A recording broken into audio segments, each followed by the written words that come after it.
Welcome to the Dog Storytime Podcast. If you'd like to hear the amazing stories of the dogs in our lives, this is the show for you. From the heartwarming to the head-tilting, we share the stories of dog owners and their furry family members. And now your host, luxury fine art pet photographer and puppy whisperer, Kimberly Sarah Bucari. Welcome everyone, this is Kimberly Sarah Bucari, and this is the Dog Storytime Podcast. Today our guest is Ross Norwood, who is the founder and executive director of Canine Commitment of New England. If you don't know who Canine Commitment is, they are a licensed rescue here in New Hampshire, adopting all ages, sizes, breed mixes into loving and forever homes. In Ross's nearly 12 years she's been at this, Canine Commitment and her team have placed over 8,000 dogs and a few hundred kittens. Today, Ross will share her story of one of her dog's brushes with stardom. Here we go. Ross, thank you for coming into the studio today. We are interested in to hear your story about Crawford. Yeah, Crawford is a great story. A story that's still going on, I guess you could say. But Crawford was a scruffy guy that came to us after he had been unsuccessful in 2 different homes. He was a little full of attitude. I eventually, further down the line in the story, found out that they really did know what he was mixed with, and predominantly he was Australian cattle dog and Chihuahua. Oh, yeah. So, oh, wow. Yeah. So, yeah, he was kind of, There's some energy there. Yes. And How some old was he, Ross? attitude. I think when he landed with us, he was about 7-8 months old. Okay, so still very much a puppy. Still, yeah, a puppy. He came out of kind of a hoarding situation in Mississippi where they, just had too many dogs that hadn't been spayed and neutered and had allowed them to reproduce, and suddenly were in over their heads with 30 or 40 dogs. So One of our rescue partners in Mississippi stepped in and was helping with the dogs. And through all of that kind of mess, Crawford had landed without a home and this kind of history of not being the best doggy citizen,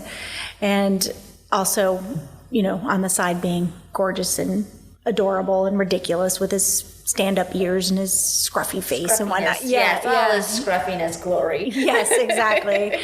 So my rescue partner at the time agreed to take him on and give it a shot. She thought it was worth, let's just give it a try. Worst case scenario, he'll have to go back to the rescue in Mississippi for them to kind of figure out what his next steps will be.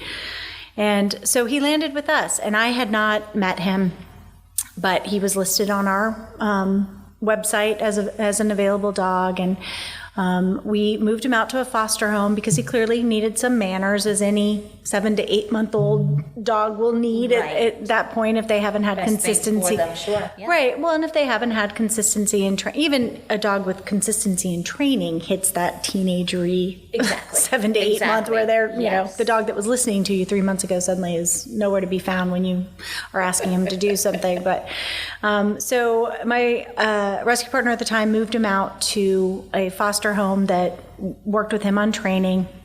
And this was all kind of going on without me being any part of it. That was all independent of me. But he was listed on our website and it had been listed as available and whatnot. So in the midst of all this, it was, February or so, not unlike this time of year, and the flu was going through my family. Mm-hmm. And I had been sick, and I was pretty sure that it was the flu, but there was no real need for me to go and get a test because it didn't matter as to, whatever. I was going to stay home and self-quarantine. Right. or whatever. And in the meantime, my husband was traveling to his first business conference that he was able to attend and get away from work in a long time. So he had flown to Florida, and then my youngest daughter was sick. And my youngest daughter has a nasty heart condition she was born with called dilated cardiomyopathy. Right. And it's not something to mess around with. So it's one thing for me not to go and get a test, but it's another thing to really need to have a medical person check in on her. Yes. So I thought, well, we're just going to go to Convenient MD, get her checked out, have her tested, and get Tamiflu if that's what we need to do. Right. And we went to the urgent care or whatever, and they did a test and it came back negative. We now know that was a false negative, but the doctor was kind of like, hey, something's going on here. And she kept talking about Annie's heart rate. And I was thinking, are you diagnosing the the kid that's in front of you, or are you looking at her records and being a little alarmist because of her diagnosis? Yes. Mm-hmm. So we were just kind of doing our thing, and then she did have a little fever, and they gave her some ibuprofen to get that down.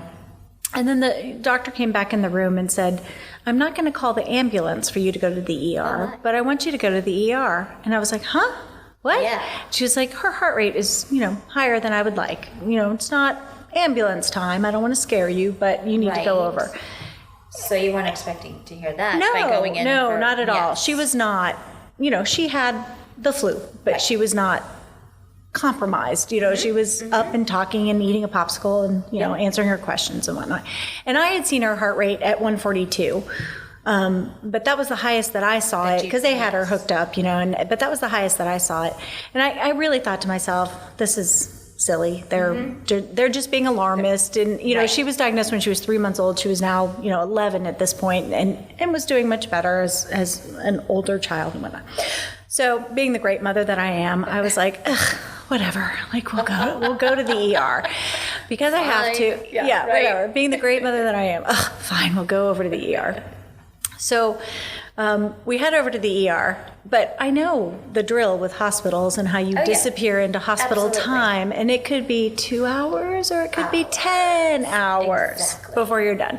So I stopped at, a convenience store to buy some snacks and a little satchel to hold everything, and some books and puzzles for Annie and, whatever. And I took my time going over to the hospital to make sure we were going to have the creature comforts. Yes, exactly. If we were going to camp out in the waiting room. If we were going to disappear into the hospital zone, I knew that I needed to load up with some, ones for the vending machines. I knew the drill, right? I knew the drill. Right. We spent a lot of time at Children's Hospital. I knew the drill. Yes.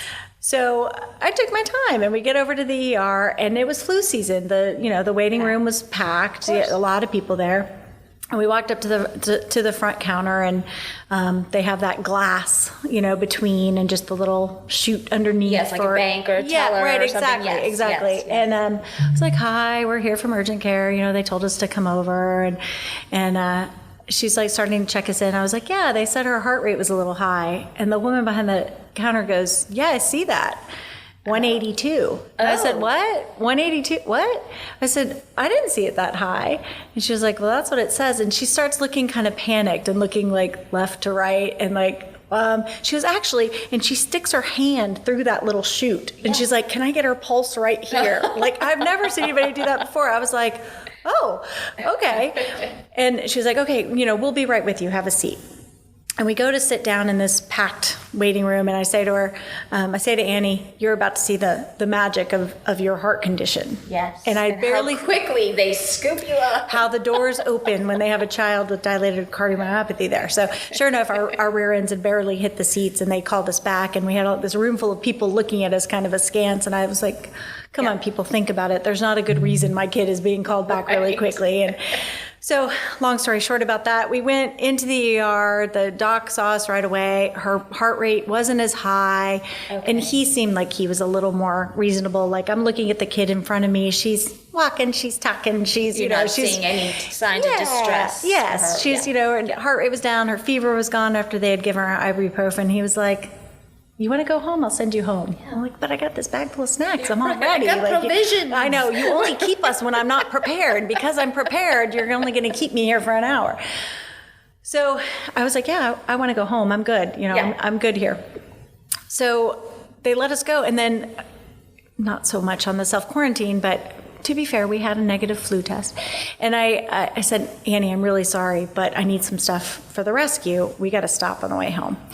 So we pulled into Walmart parking lot and go into Walmart, and I'm recovering myself. Annie's feeling better now, whatever, but we're still kind of in la land, and just wandering around trying to remember what I need for the rescue and make sure I have enough provisions and medications and everything until my husband's getting home later in the week.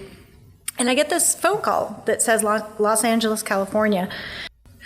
So I answered the phone. It says, Los Angeles, California. And we're talking to her, and I'm talking to her and trying to still look at what I'm buying. I'm distracted. In the middle of Walmart, of course. Right. With, keep my sick kid with me, and just trying to make sure that, trying to understand, but distracted. And she starts to explain that she's calling from the dog trainer for Disney Studios. Oh. I'm like, huh?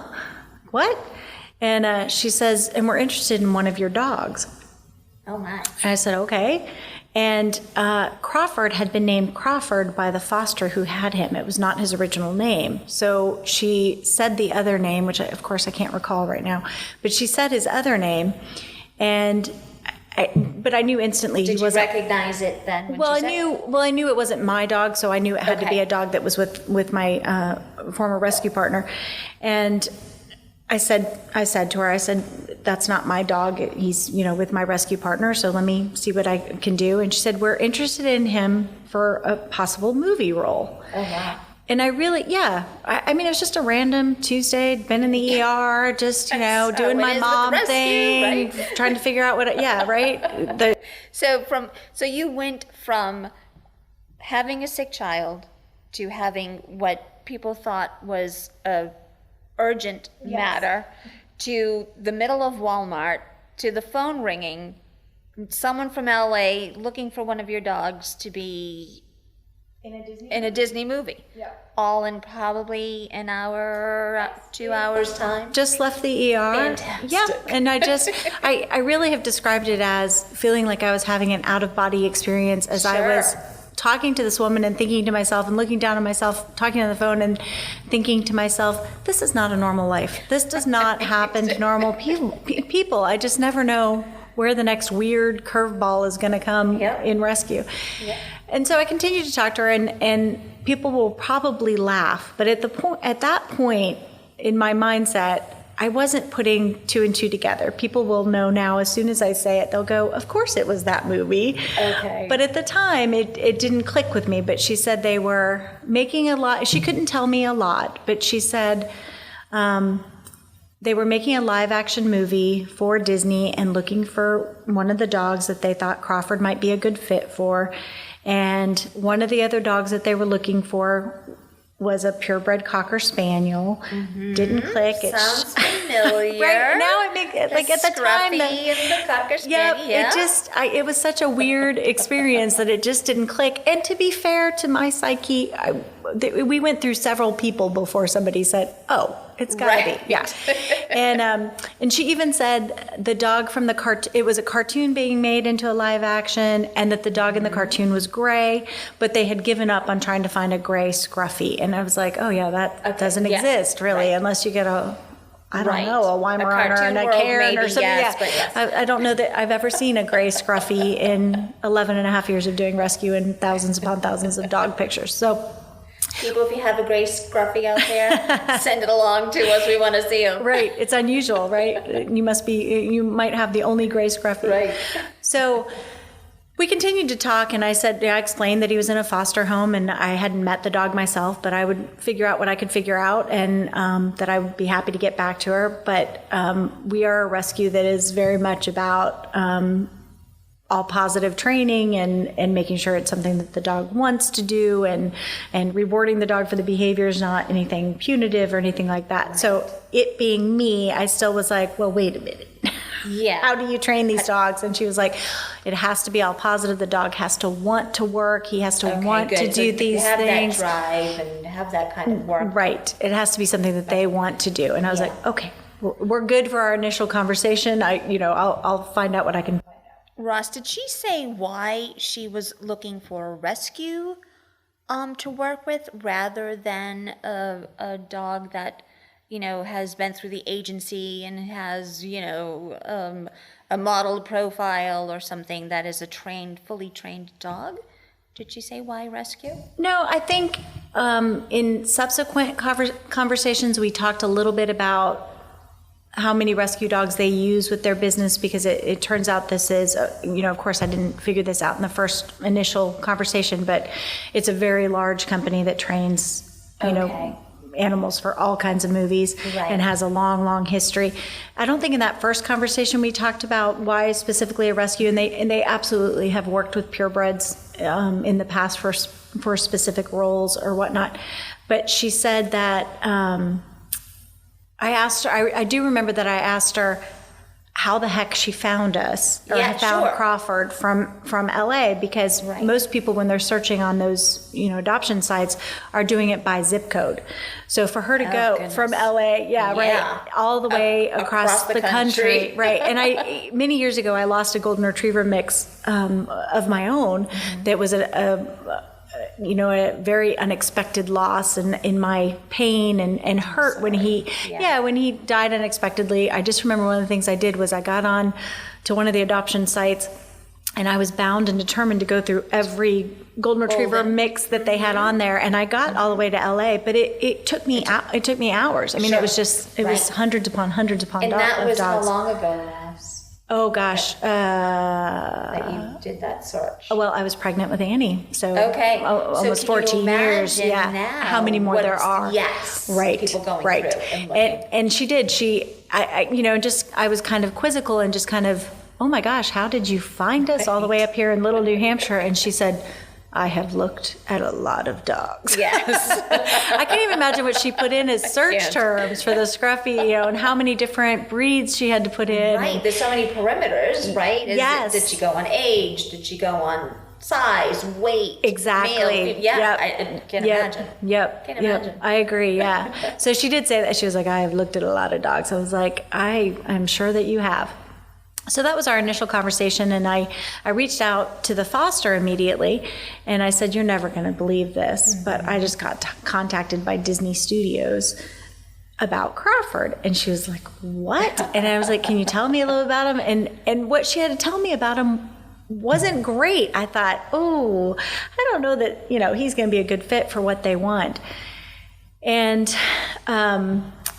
we started talking some more, and I got some more information from both her and my former rescue partner. And then it was just funny because, of course, it was my story of the week. Like, anywhere I went, you're not going to believe this. Like, Disney Studios wants one of our dogs. So I ended up at the vet a few days after this, and I was telling the receptionist that was a friend of ours at that point. I was like, oh, you're not going to believe this. And she said, oh, one of our clients had a dog. One of their huskies was in one of the sled dog movies from the 70s. I can't remember the name of it now. But she was like, yeah, one of our clients had a couple of her dogs. They had like two brothers or something that looked a lot alike that went out to be in a movie. And I'm not kidding you. 15 minutes later, that woman walked in the clinic. Really? And the receptionist went, oh my gosh, we were just talking about you. Oh my goodness. Yeah. I was like, what? That's fantastic. She was like, she was like, we were just talking about you. So I ended up staying. She was like, why were you talking about me? So we stood off to the side and kind of talking about the story and why her name had come up. And I said, yeah, but I just talked to the foster and I don't think his behavior. And this woman said, they don't care. They don't care. They are world-class dog trainers. If it's the look they want, and if the dog has the determination to work, right. She said they will train him. They don't care. And I was like, oh, okay. So she kind of changed my gears back to, well, maybe I should talk to them some more about this. So I ended up talking to the director of. It turned out the woman who had called me is the president of the whole company. Oh. And then I ended up dealing with one of the people that works under her for a while as well. And so we had multiple conversations back and forth. And then it became, we want to come meet him. Wow. We want to come meet him. At which point I got a little nervous. We were now talking about Disney Studios coming out to meet a dog that I had never met. Exactly. Exactly. And that is so not like you not to, be prepared for a visit like this, and being able to speak to the dog and the personality and what the dog is all about. So I got very nervous at that point. Sure. I thought, I've been talking to Disney this whole time based upon a very good foster's information, but still, I was pretty nervous about Disney Studios coming all the way to New Hampshire. All the way to New Hampshire to evaluate a dog that I had not met. Right. So that at that point, we made the decision that although he was doing well at the foster, he wasn't doing as well with the husband, and there was still some, he was obviously very smart. The foster had sent me several videos that I had passed on to the trainers with Disney, and we had no doubt that he could learn what he needed to learn. But he was still a little sketchy with her husband here and there, and you know, just a few red flags there. So it's time for him to come to my place so I can meet him and get to know him a little bit better. See what we think. Yeah. Make sure before I have this person come all the way out. So he got transferred over to me, and he actually got dropped off when I wasn't home. I had somebody else there, but I got home that night, and he was a little sketchy, a little side-eye, cute as cute could be. Sure. And it was like a Tuesday night he got dropped off. And Wednesday was still a little better with me, a little better with a few women that worked with me, and then a man who worked for me showed up, and it did not go well, and I was like, oh, this is not, like, he's sketchy. This is not going to go well. Yeah. I need to let them know, like, this isn't, exactly. This isn't going to happen. Right like, this isn't going to happen. Don't come out and waste your time. And then by Thursday night, I want to say, I had absolutely fallen in love with him. And I told my husband, if he doesn't go to Disney, we're keeping him. Like, I love him. And I don't say that lightly.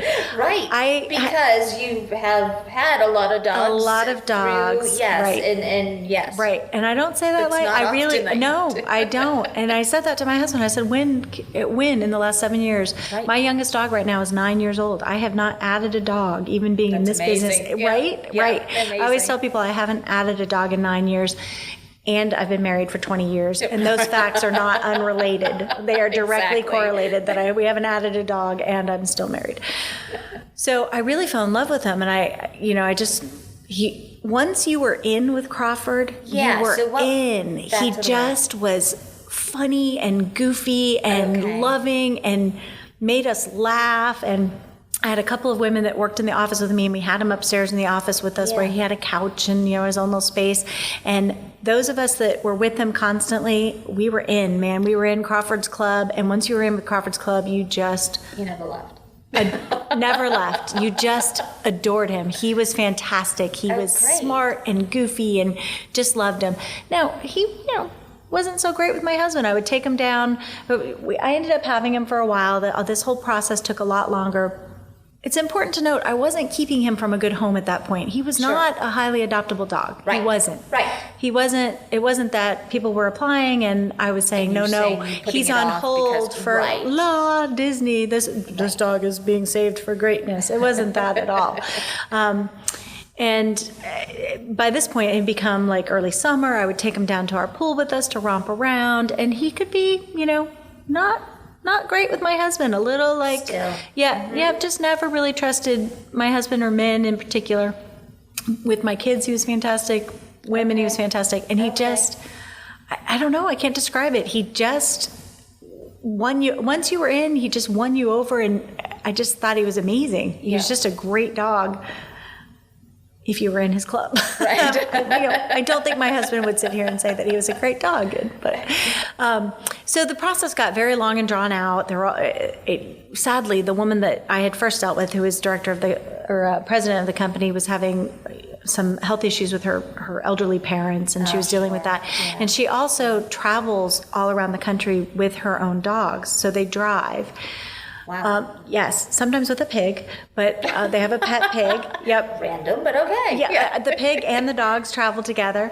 And I had this other contact within the company that I was talking to as well, and everything just got delayed. It ended up taking months. But eventually, the woman who ran the company was going to be on the right side of the country. Again, they drive from LA back. Her parents were in the Pennsylvania area, I think. And it was arranged for her to come up and meet him and decide if she wanted to. And so she and her husband drove up in their Suburban with their dogs. And I eventually talked to our other contact, and I was like, oh, the dog's in her car. She goes, oh, yeah, did she have her pig with her? And I said, no pig.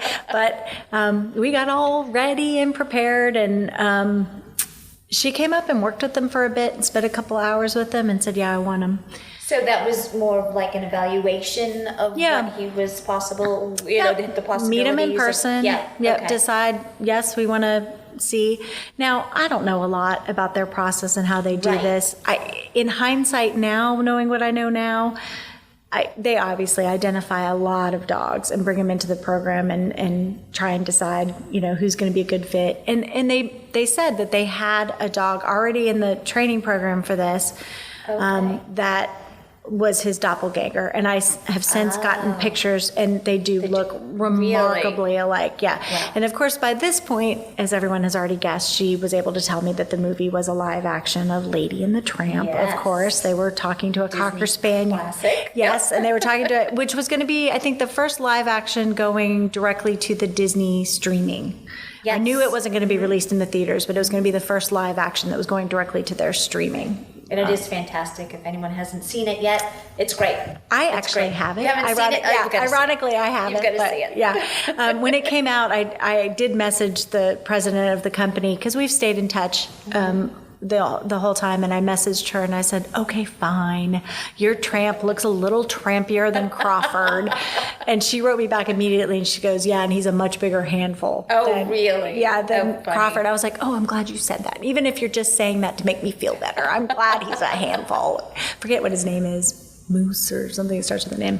So Ross, I'm sure you were probably at one point a bit skeptical about what would happen to Crawford if he didn't make the cut, or if, was he going right out to LA to be trained for this kind of thing?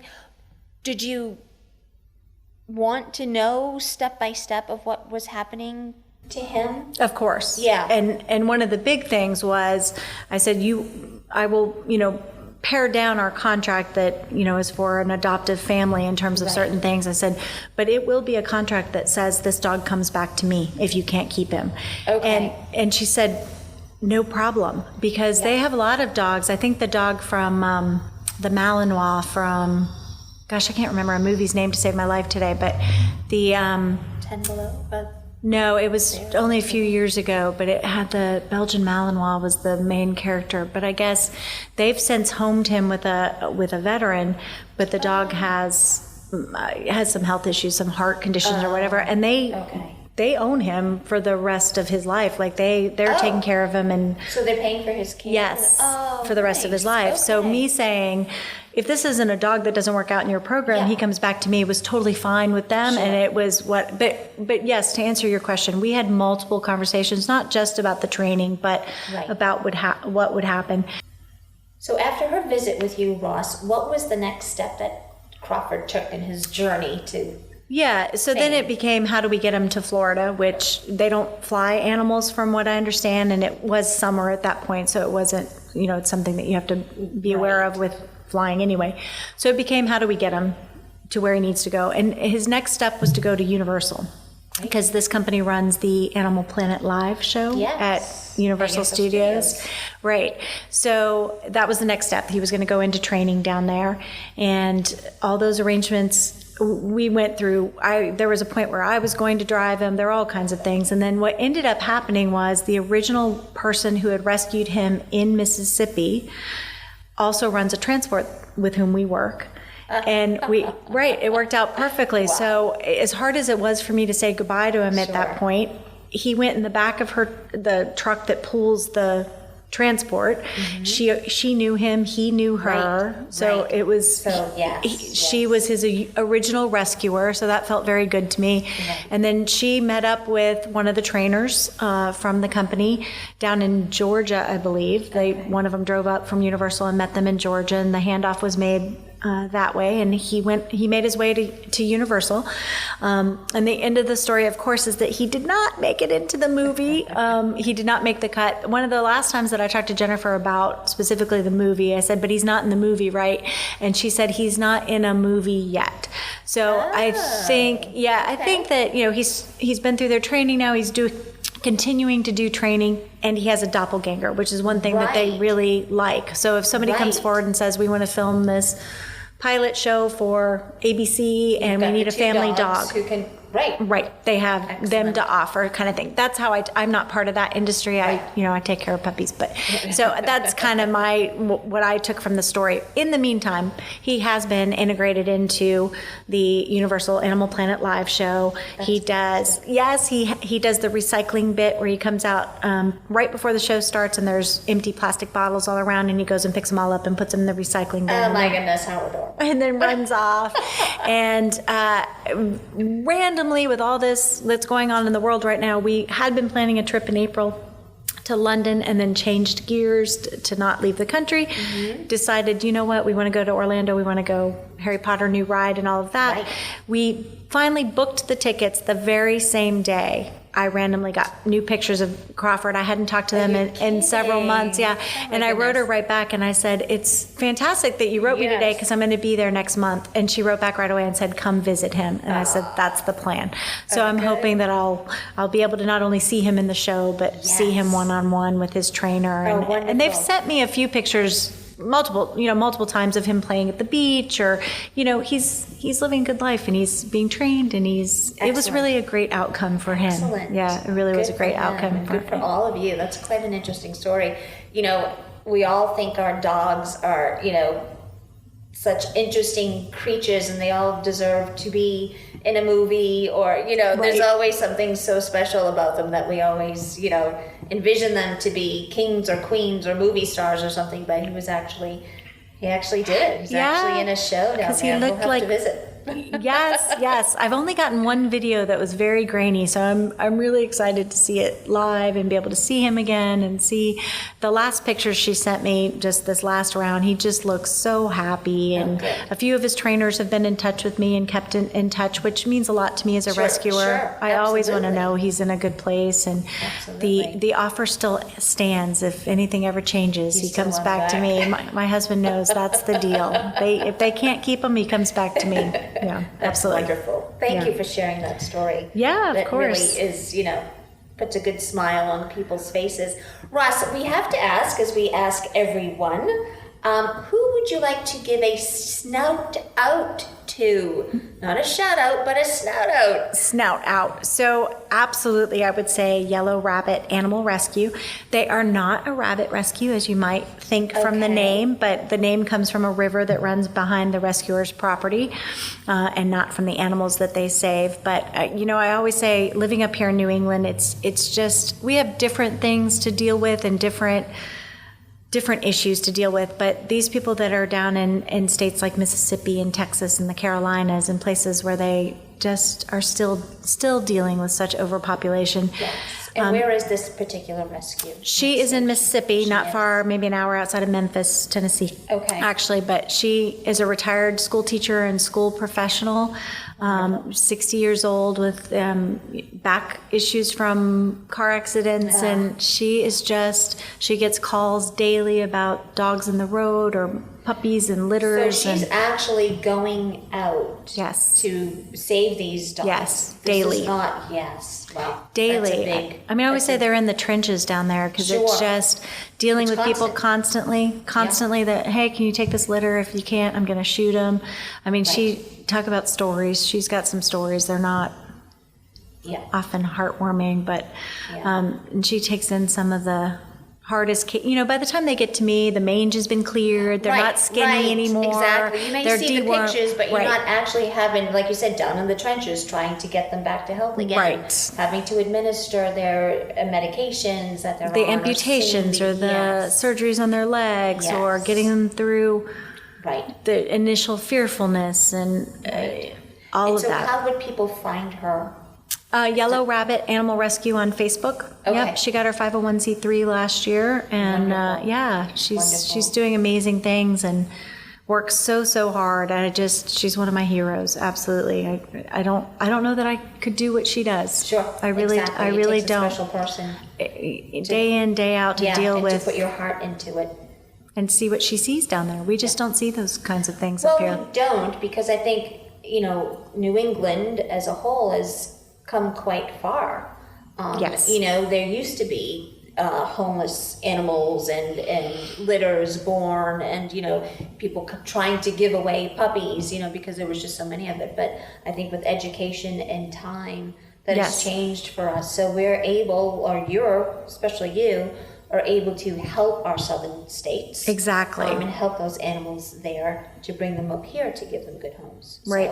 So thank you for that, Ross. Oh, it's a special brand of crazy for sure. But, I went to a big national conference one time, and I was in a, coffee meet and greet thing, and somebody read my name tag and said, New Hampshire, what are you doing here? You don't have a problem in New Hampshire. Mm-hmm. And I just looked at her and I said, until we all don't have a problem, we got a problem. Until that doesn't exist. Yeah. And we are, I think it's something that New Hampshire should be so proud of. Very proud of. Yeah, it's amazing to me that people don't, I get asked a lot why we have so many dogs coming up from the South, and I answer those questions, but it absolutely is something New Hampshire should be so proud of. Yes, excellent.